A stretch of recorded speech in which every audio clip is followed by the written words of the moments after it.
Hello there, hope you be fine. Today we will discuss the history of coding, the history of technology, and AI. So let's start our video.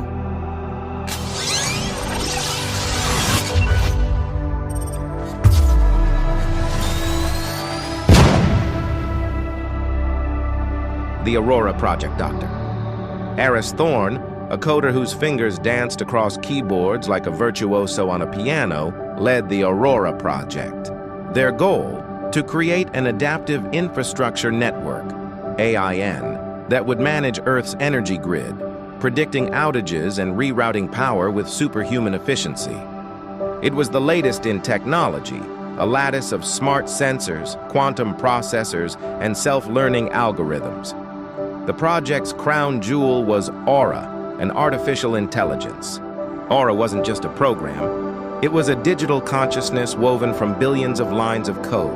Aris and his team had spent years crafting the intricate layers of its architecture, the neural networks, the data processing pipelines, and the decision-making matrices.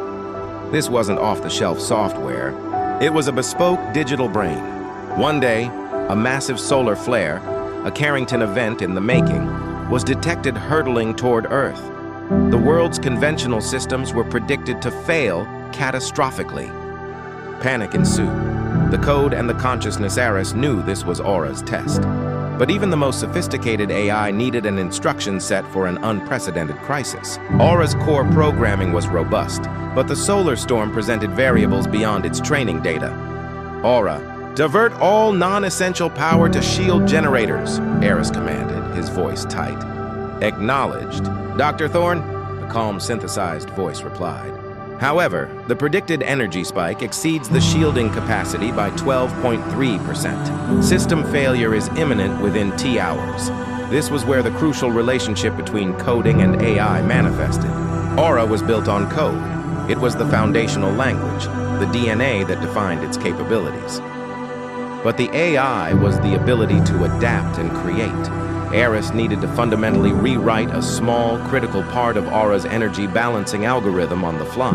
He was writing new code to adjust the rules. Aura, in turn, was using its massive processing power and learned knowledge to simultaneously simulate millions of scenarios, proposing the optimal solution based on Aris's new constraints.